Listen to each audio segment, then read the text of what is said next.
The polling principles, well, first of all, I am blessed to know the real Poling, Miss Poling Eng, who is an amazing role model.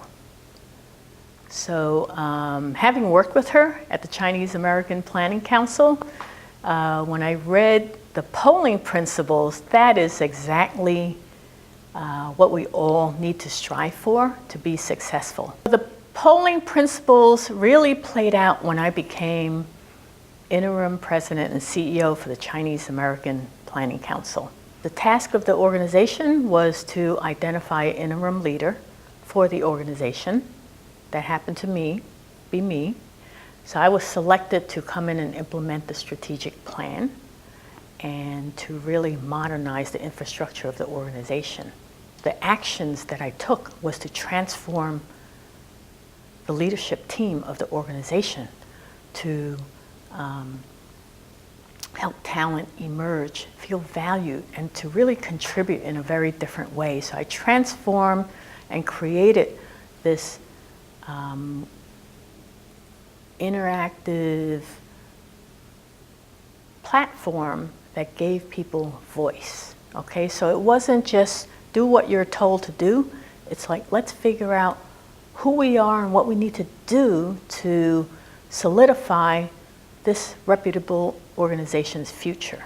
And what was the result of transforming these leadership structures was the organization woke up. It was no longer, I think, feeling stagnant. It became alive. Leaders contributed, felt invigorated. The board was energized. So were the staff. So was I.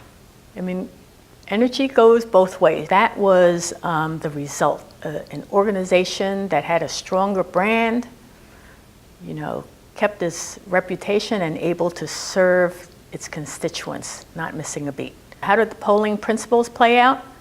P for priorities. It was very important as the interim leader to be very clear about the vision of the organization and the key things that we needed to get accomplished during this transition period. O for others. It was about helping each other succeed internally, helping me succeed. I'm helping every employee succeed, and in turn, helping and empowering the community to feel valued, to be seen as an asset and not as a deficit requiring services. L for lead. Obviously, as a leader of a very large organization, it was important to lead with vigor, with intention.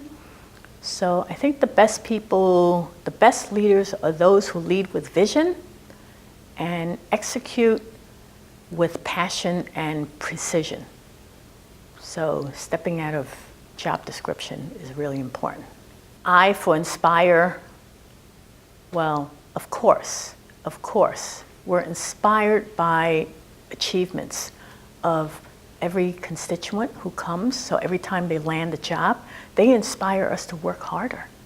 And in turn, we inspire and give them a sense of hope, especially in a climate that's tremendously difficult, for people to feel like there are real possibilities to succeed. Network comes into play with fundraising and program development.